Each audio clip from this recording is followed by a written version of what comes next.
Kurang lebih tapping ke 4 kali ya Bang ya. Dan semoga energinya masih ada. Iya masih ada lah, dia ada-adain. Saya lebih ingin memaksa generasi muda menjebak dirinya untuk terpaksa. Lu gak bisa public speaking, ya jebak diri lu agar gimana bisa beradaptasi di situasi yang memaksa lu harus berbicara, harus berkomunikasi, harus lebih berani. Karena kalau enggak ya kita bakal kalah tuh sama situasi, realita. Jadi jangan mengikuti maunya realita aja, justru kadang kita perlu lawan arus. Nah lawan arus ini bisa dengan memaksa sesuatu.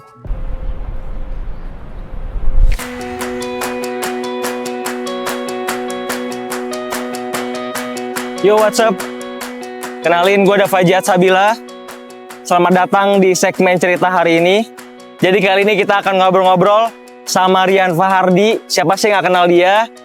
Penasaran kayak gimana? Ikutin terus. Check it out.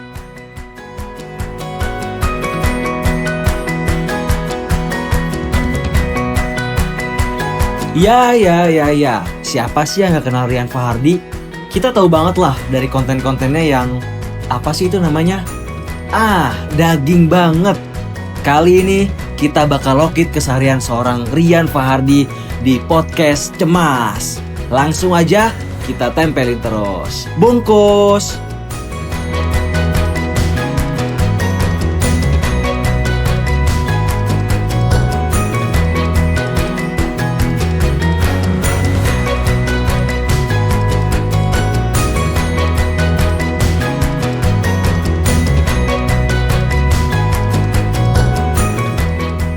Jadi kita udah sampai di studionya Bang Rian.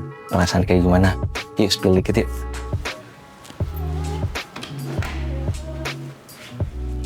Sih Kak, kita mau lihat-lihat aja Kak.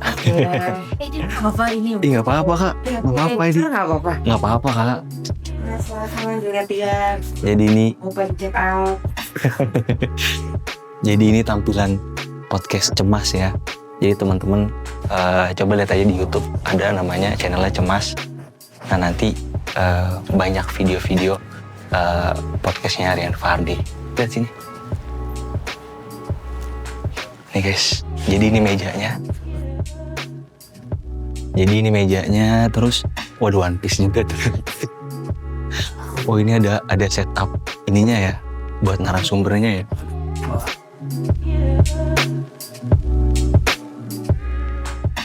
Oke guys, kita kan lagi lihat-lihat venue podcastnya ya. Tapi ternyata di program Cemas ini itu ada anak Parmat juga. Ini boleh kenalan sama siapa Kak? Halo, aku Wanda Lutfia. Oh ternyata kita satu alma mater ya. Dipanggil siapa Kak? Wanda. Oke Kak Wanda. Iya. Instagramnya dulu, boleh Instagram. @Wanda Lutfia, A-nya 2 di sini ya. Jangan lupa di follow. Jadi promosi juga ini. Promosi. Jadi ini kan kakak udah ngelihat dan kerja sama Rian ini udah lumayan lama gitu. Terus juga aku juga kan ngeliat podcast Cemas juga nih. Mungkin pertama aku mau nanya POV kakak tentang Bang Rian Fahardi gimana? Oke, kalau POV Rian Fahardi secara personal ya, tentunya kalau misalkan kalian lihat dari platform IG-nya, beliau ini termasuk orang yang benar-benar peduli terhadap isu-isu yang ada. Wah udah sinting, sakit banget lihat ini. Ada pejabat korupsi dana bencana. Sekian banyaknya yang bisa lu korupsi mungkin. Dana bencana.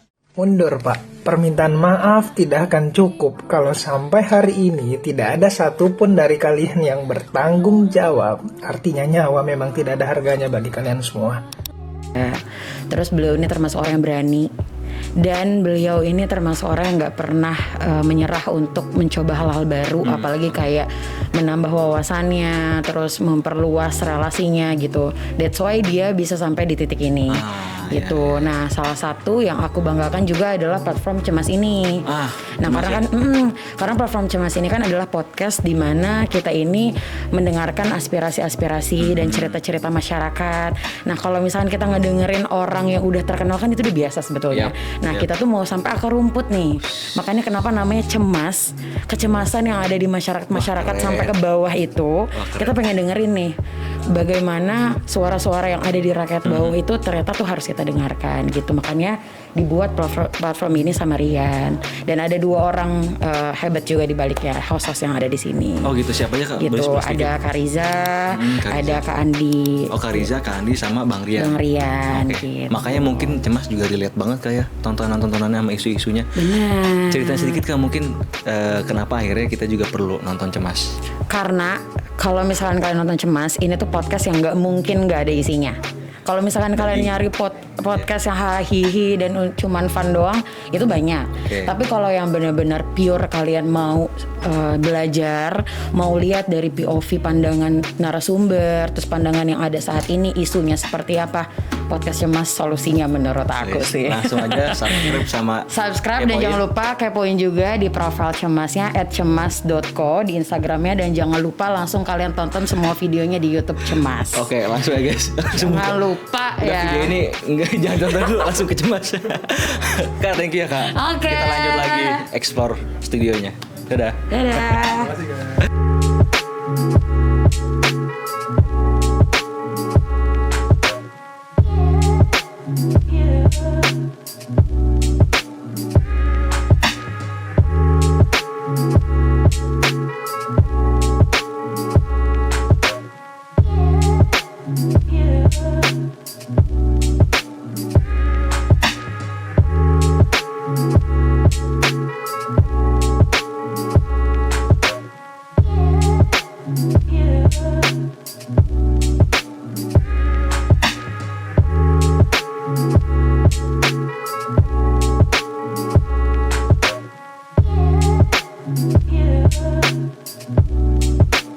Oke, Bang Rian, selamat Bang. Siap.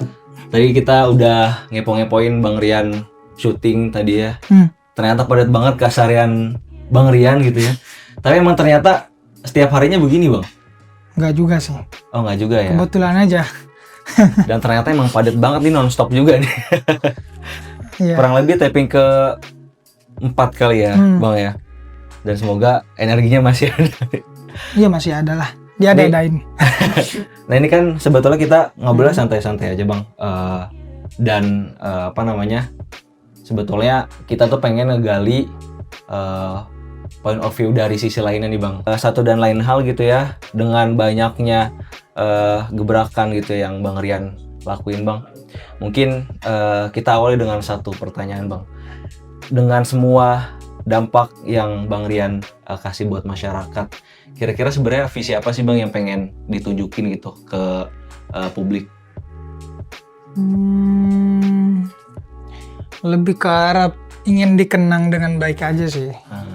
Bahwa apa yang Rian Fahri lakukan dulu tuh kelihatan, jejaknya ada, titik-titiknya ada, dan di situ sebuah bentuk ya apa yang dilakukan hari ini tentang nabur benih aja, meskipun kelihatannya mungkin ngapain sih berisik soal ini, ngapain sih ke daerah-daerah, ngapain sih bikin sekolah-sekolah, ngapain sih lakuin ini, yang hasilnya tuh mungkin nggak bisa diukur hari Diukur ini, sekarang ya Bang ya. tahun depan mungkin nggak tahu lah, juga bisa diukur gitu secara jangka panjang. Tapi gue merasa ya nabur benih aja, entah mana yang tumbuh mengakar, entah nanti akan ngasilin buah, itu sesuatu yang di luar jangkauan gue lah. Tapi yang bisa gue lakukan adalah gue memastikan benih yang gue tanam hari ini itu adalah benih-benih yang bisa dibilang akan jadi peneduh lah setidaknya. Ketika nanti tuh apa yang gue lakukan dan tinggalkan itu bisa dilihat banyak orang. Oke, kita semua berharap ya dengan semua dampak yang hari ini Bang Rian kasih buat orang banyak gitu ya, jadi inspirasi buat banyak orang, buat banyak anak muda. Amin. Ya mudah-mudahan benih-benih itu akan tumbuh di kemudian hari Bang. Dan gue lihat di sosial media nih Bang, akhir-akhir ini Bang Rian nih lagi main kemarin ya, baru-baru ke Sumatera ya. Teman-teman kita banyak yang kena bencana di sana. Kira-kira Bang Rian kan ngeliat langsung tuh ke Sumatera sana ya Bang, ke Aceh dan lain sebagainya. Yang Bang Rian rasakan pertama kali apa Bang ngelihat korban-korban di sana Bang? Satu ya gue nggak bisa ngerasain apa yang masyarakat di sana rasakan, tapi setidaknya bahwa kita punya satu kesadaran bahwa ini bukan hanya bencana alam, tapi bencana ekologis. Dimana kalau kita bicara bencana ekologis, di situ ada ekosistem yang sedang diganggu gitu dan terganggu. Nah, ketika gue pertama kali datang di sana, apa yang gue lihat itu memang sesuatu yang sama di sosial media. Tapi ada yang nggak bisa ke capture, yang mungkin juga belum ke capture adalah penderitaan batin yang itu nggak kelihatan di permukaan, tapi itu bisa mengikis pelan-pelan apa yang hari ini tuh bisa mungkin merobek kepercayaan. Nah, di sana setelah banjir, bencana selanjutnya adalah tentang bagaimana penanganan yang justru kehadirannya yang lebih harus diutamakan.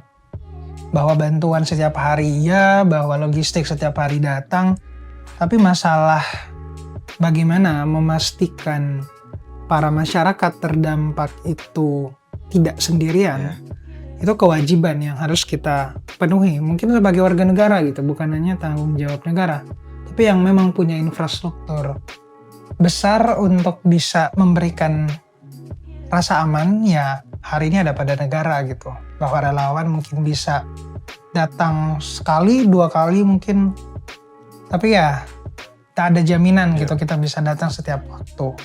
Nah, itu yang pertama kali kulihat tentang kejujuran masyarakat dan kelelahan, semua lelah di sana, tapi tetap berjuang gitu. Dan masih berusaha percaya, karena satu-satunya yang bisa mereka mungkin pegang adalah makna mereka hidup, makna bahwa mereka punya anak, makna bahwa punya masa depan yang mungkin lebih baik ketika kita bertahan. Tapi kalau ini hanya dibiarkan, tidak ada satu bentuk pemusatan yang lebih maksimal, ya ini akan jadi sebuah bencana yang lebih berbahaya menurutku. Bagaimana mungkin dalam satu desa ketika dia udah nggak percaya sama negara, ya itu bencana. Apalagi ada fenomena akhir-akhir ini Bang ya, yang timbul gerakan-gerakan gam akhirnya dan segala macamnya gitu Bang. Mungkin juga yang perlu di capture Bang, kita nih anak-anak muda gitu ya, orang-orang yang masih dalam proses bertumbuh, kira-kira sebetulnya apa sih Bang yang bisa kita ikut partisipasi barangkali untuk korban-korban bencana di sana, hal sederhana seperti apa Bang yang akhirnya bisa sedikit mengobati mereka Bang? Ya. Sekecil apapun bantuan ya itu bantuan, sebesar apapun bantuan juga bantuan. Artinya bukan tentang besar kecilnya, tapi sejauh mana ketulusan yang kita coba hadirkan itu terasa kehadirannya. Jadi mereka terutama di Aceh menurutku lebih luas daripada itu, ya mereka butuh kehadiran. Dan di samping ya juga butuh bantuan, tapi kita bisa memulai dengan bagaimana selalu menyebarkan kesadaran-kesadaran tentang tidak gampang melupakan sesuatu. Kita harus mampu mengaktifkan analytical thinking kita sebagai insan akademis, kembali menulis, kembali melihat landscape ini secara utuh, helikopter view, jangan tergiring oleh opini-opini yang mungkin hanya ingin melemahkan satu posisi, tapi kita harus melihat dari segi yang mungkin lebih berimbang, mungkin lebih detail, dan disitulah kekuatan generasi muda letak di mana kita mampu berpikir analitis, berpikir kritis, dan juga menuangkannya nanti dalam bentuk kreativitas. Jadi 3 senjata ini yang memang harus diaktifkan. Nah, creativity ini memang kita bicara bagaimana outputnya kan sebenarnya, baik itu konten, baik itu tulisan, baik itu paper mungkin. Tapi lebih daripada itu yang hari ini kita butuhkan adalah tidak diam, terutama buat anak muda. Karena kalau udah anak mudanya diam, ya mungkin yang ke depan hanya terjadi petaka selanjutnya. Karena kita mendiamkan kesalahan, ya itu lebih buruk mungkin dari kejahatan. Jadi anak muda bisa memulai dari tidak diam. Setelah tidak diam pasti akan muncul kesadaran tuh, apa yang mesti saya lakukan.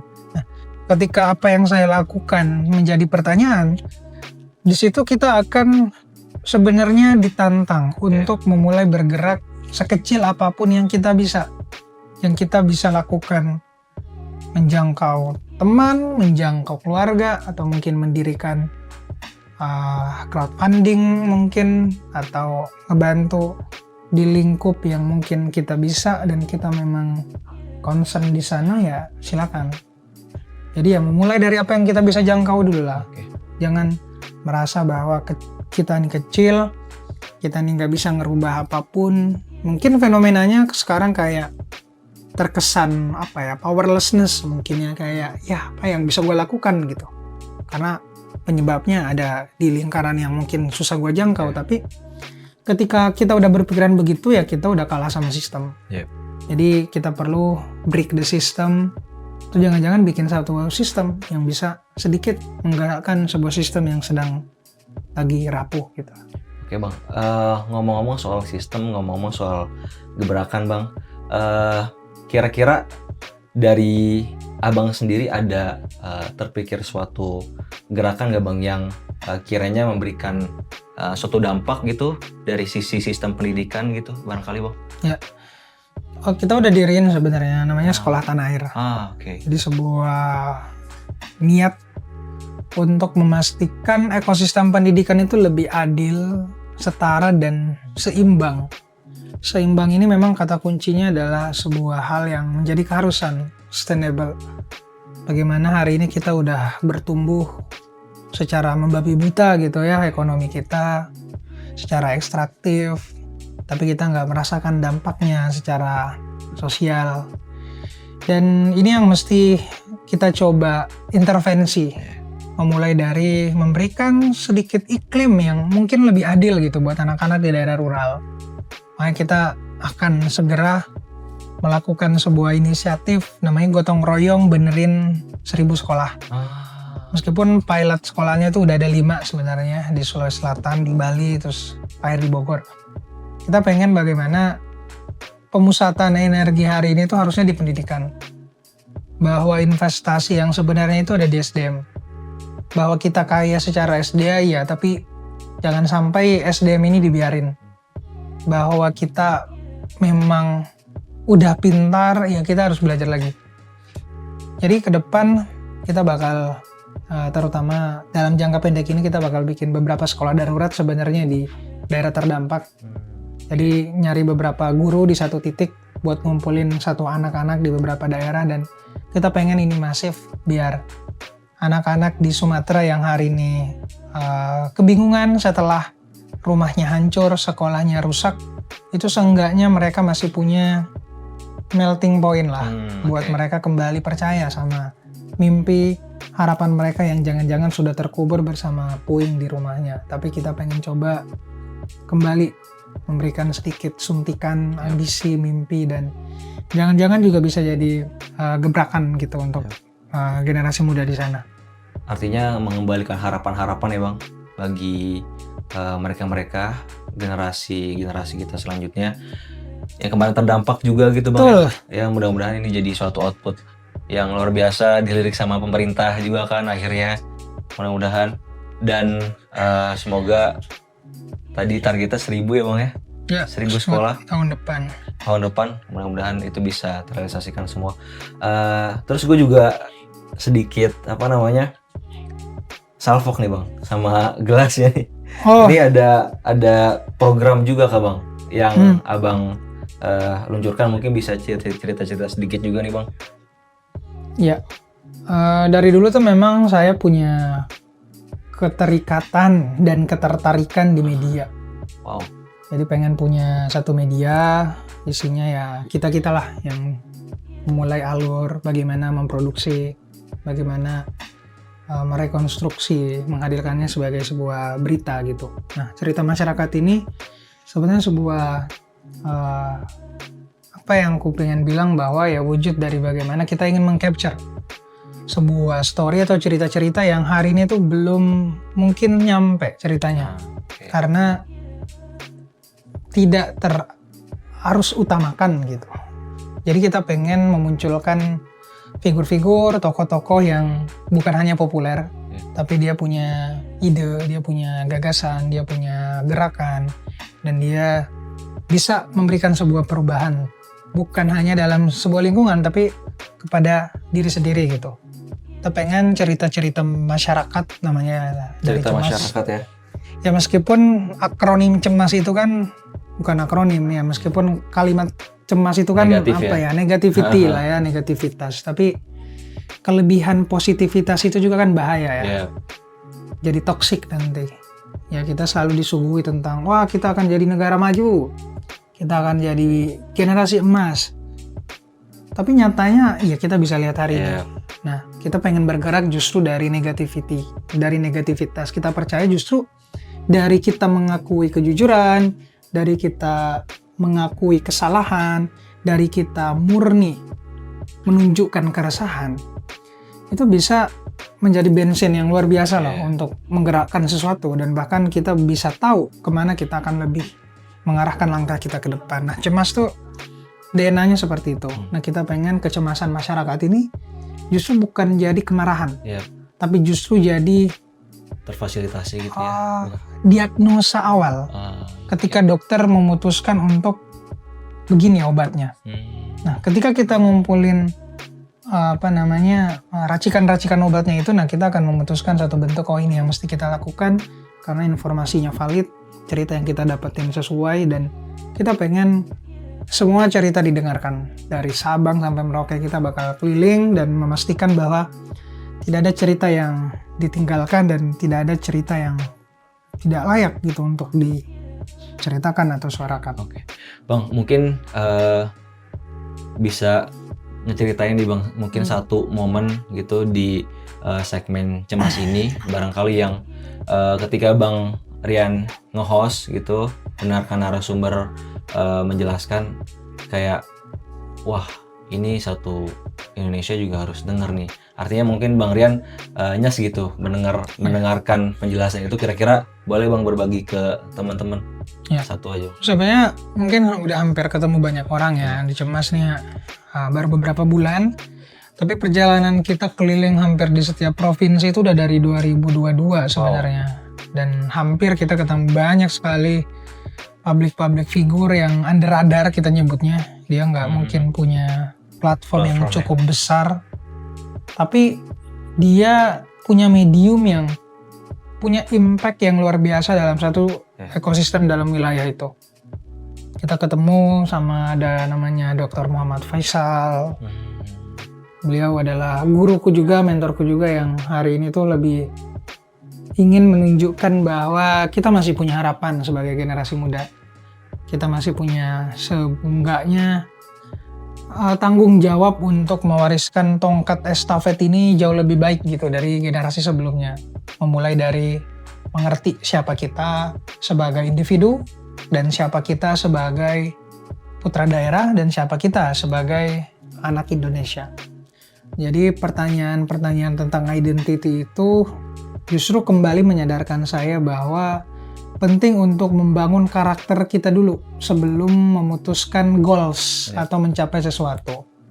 Jadi ya pelan-pelan apa yang saya bangun ini tuh meskipun hasilnya belum kelihatan sebagai angka, tapi itu jadi sebuah pembelajaran yang luar biasa gitu setiap harinya. Jadi satu tadi Pak Faisal, terus ada Pak Dr. Bagus Mulyadi juga.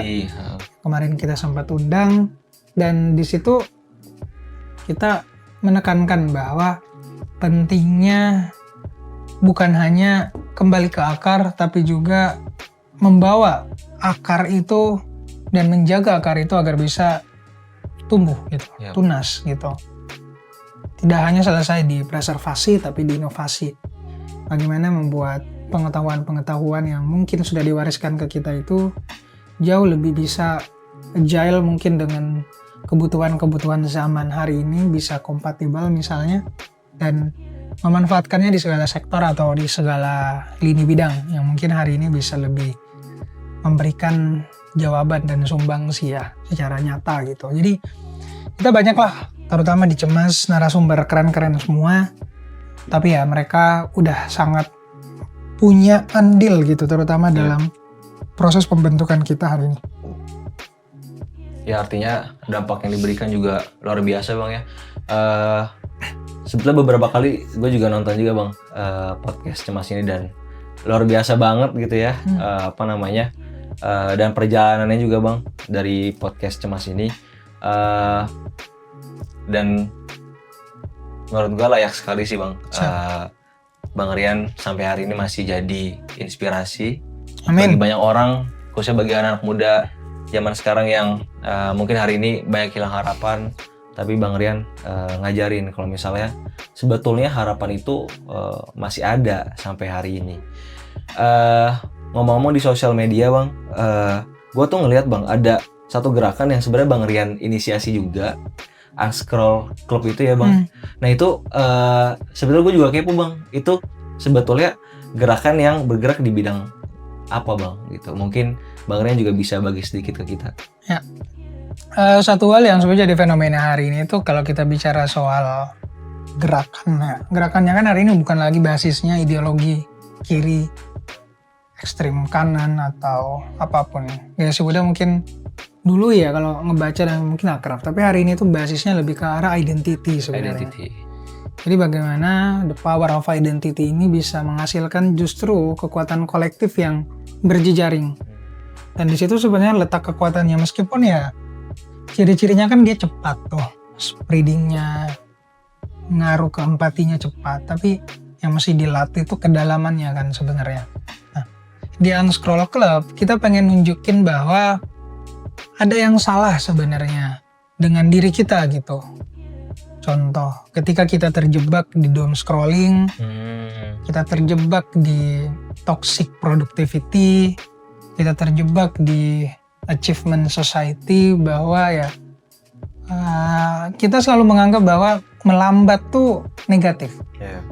Atau misalnya duduk diam, bernafas gitu, mungkin menikmati momen sejenak tuh negatif, melambat gitu. Nah, pengaruh positivity yang berlebihan tadi justru bikin kita akhirnya ya kehilangan diri sendiri. Jadi Unscroll Club tuh sebagai ruang di mana kita berhenti sejenak buat melihat kembali apa yang sebenarnya kita mau, dan tentang merebut kembali kesadaran hari ini yang sedang teratomisasi ini, yang terfragmen-fragmen. Jadi ya kita pengen ngumpulin pecahan-pecahan itu jadi satu bentuk utuh gitu sebagai manusia. Bukan cuma manusia digital, tapi manusia yang tangible gitu. Bahwa yang hari ini yang kelihatan justru udah gak terlalu diagungkan gitu. Selalu yang gak kelihatan. Nah, jadi gitu. Kita pengen Unscroll Club justru jadi peta sebenarnya. Peta buat membaca apa yang terjadi terutama di situasi digital kita, dan bagaimana kita memoderasi digital well-being atau kesejahteraan kita di dunia digital, karena belum ada satu bentuk produk hukum, belum ada satu bentuk regulasi yang mampu mengarahkan mental kita itu lebih sejahtera. Ya meskipun pengkajian tentang pembatasan sosmed udah bakal diterapin di usia remaja, tapi yang justru lebih berbahaya ini ya umur yang lebih di atas, yang mungkin hari ini sedang kejebak gitu dengan adiksi, disatensi, diskoneksi. Jadi ya penting untuk kembali reconnect. Nah, Unscroll ya gerakan reconnect sebenarnya. Jadi dia itu membentuk suatu habit. Iya benar. Kembali gitu Bang ya, membentuk mindset lagi, membentuk karakter. Bagaimana kita akhirnya bermedia sosial, yang akhirnya juga membentuk karakternya, membentuk mindsetnya, dan ya mudah-mudahan ini bisa terrealisasikan juga Bang. Siap. Seperti tadi Sekolah Tanah Air, Cemas, dan banyak lagi ya. Dan dari awal mungkin kita semua juga tahu Bang Rian bergerak dari distrik Berisik juga. Pada saatnya juga beberapa kali hadir juga Bang. Siap. Di event distrik Berisik. Ya kembali lagi harapan gue mudah-mudahan Bang Rian sampai titik akhir nanti terus bergerak dan terus menjadi inspirasi. Amin. Bang Rian, mungkin sebelum kita closing Bang, kiranya mungkin Bang Rian juga sampai hari ini mungkin sadar gitu, bagaimana akhirnya Bang Rian menjadi Bang Rian hari ini gitu. Mungkin bisa berbagi sedikit Bang ke teman-teman juga nih, kira-kira pesan dan tips dan mindset karakter seperti apa yang harus kita bangun sebagai anak muda gitu ya. Dan apalagi tadi narasinya agar nanti di Indonesia Emas itu bisa benar-benar terrealisasikan gitu ya. Bukan hanya sebatas Indonesia Cemas yang konotasinya juga negatif. Mungkin boleh Bang sedikit berbagi ke teman-teman. Ya. Hari ini banyak generasi muda yang dirundung kecemasan ya. Kecemasan tuh wajar, validasi aja bahwa kita takut tidak jadi siapapun di masa depan. Kita takut tidak bermanfaat. Jadi jangan sampai negativity itu justru jadi beban. Ya. Maka tantangan kita hari ini adalah mengubah kecemasan menjadi sebuah bentuk gerakan, tindakan. Dan itu hanya bisa dicapai kalau kita punya keterbukaan. Mengakui bahwa kita tuh memang kurang di sini, kita mesti belajar di sini, kita belajar lagi bagaimana cara belajar, bagaimana cara unlearn, bagaimana cara relearn lagi. Jadi itu yang mesti dipelajari setiap hari, bahwa kita udah nggak bisa lagi tuh pakem bahwa kita tahu tentang sesuatu, kita udah cukup nggak. Di era yang serba tidak pasti hari ini, lebih memiliki banyak senjata itu justru lebih aman dibandingkan cuma hanya memilih dan punya satu senjata. Jadi apa yang aku lakuin hari ini dengan bikin banyak satu movement, bikin banyak gerakan, punya banyak inisiatif, ya itu adalah cara sebenarnya agar bagaimana tetap bisa agile meskipun situasinya lagi gak pasti. Meskipun ada apapun kita masih bisa menyesuaikan. Kayak contoh ada bencana ya kita bisa berguna gitu loh sekuatan air. Ada momentum politik ya kita masih bisa lakukan sesuatu di distrik berisik. Dan itu cara untuk bagaimana ya kita tetap relevan dan menjaga cara kita bergerak gitu. Dan pesan yang paling menurutku penting adalah bahwa jangan gengsi lah sebenarnya. Jangan gengsi. Bahwa apapun yang hari ini kamu bisa lakukan, dan jangan terjebak dengan passion gitu, bahwa kamu baru mau bergerak kalau ada gairah gitu. Atau ada sesuatu yang memanggil, enggak. Justru paksa diri kita kalau kita memang mau. Semua bisa dilakukan gitu kalau kita mau, dan semua bisa tercapai sebenarnya ya kalau memang kita mau ya. Dibatasin tuh, memang ada yang nggak bisa diubah tuh kan secara struktural misalnya, tapi ada sesuatu yang achievable sebenarnya, tapi kita nggak pernah memaksa diri kita. Jadi saya lebih ingin memaksa generasi muda menjebak dirinya untuk terpaksa. Lu nggak bisa public speaking, ya jebak diri lu agar gimana bisa beradaptasi di situasi yang memaksa lu harus berbicara, harus berkomunikasi, harus lebih berani.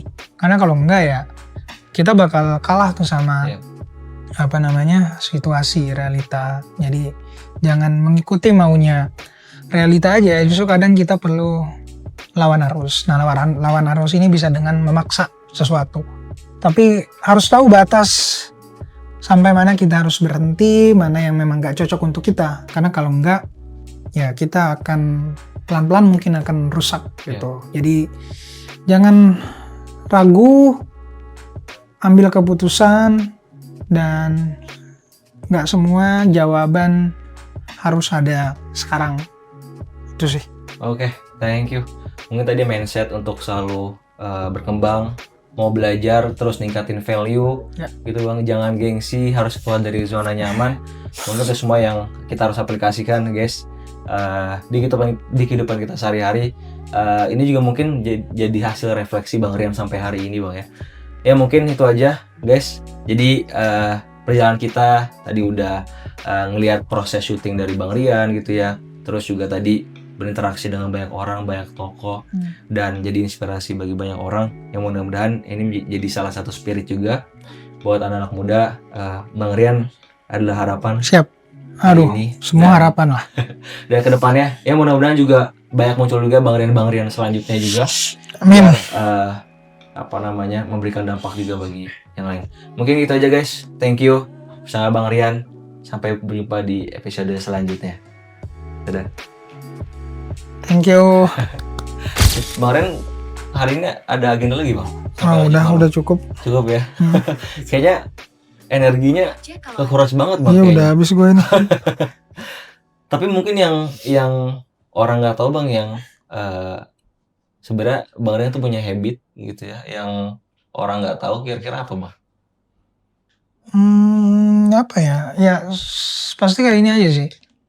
Orang yang kelihatan selalu muncul depan kamera itu kan kayak selalu dibilang aktif kan, aktif, ekstrovert. Iya betul.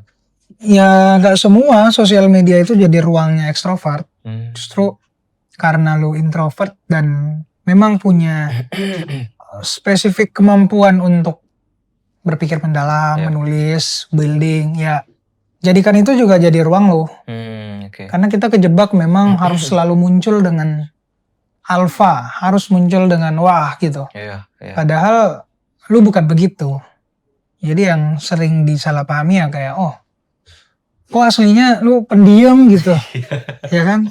Iya benar. Nah padahal ya sosmed cuma ruang aja untuk encourage mungkin apa yang kita mau gitu. Tapi kalau haters gitu Bang, yang bilang kayak misalnya pick me gitu kan, PD gitu ada nggak Bang? Enggak ada sih. Nggak ada ya. Gitu. Tapi mungkin dengan pikiran-pikiran kayak gitu perlu dijauhin Bang ya kali ya. Ya gue udah di tahap apa ya, udah nggak peduli lagi mau ngomong apa kayak. Ya dulu mungkin awal-awal iya, cuma sekarang udahlah, terlalu banyak yang dipikirin Mbak. Mikirin orang nggak penting, nggak tahu siapa, habis.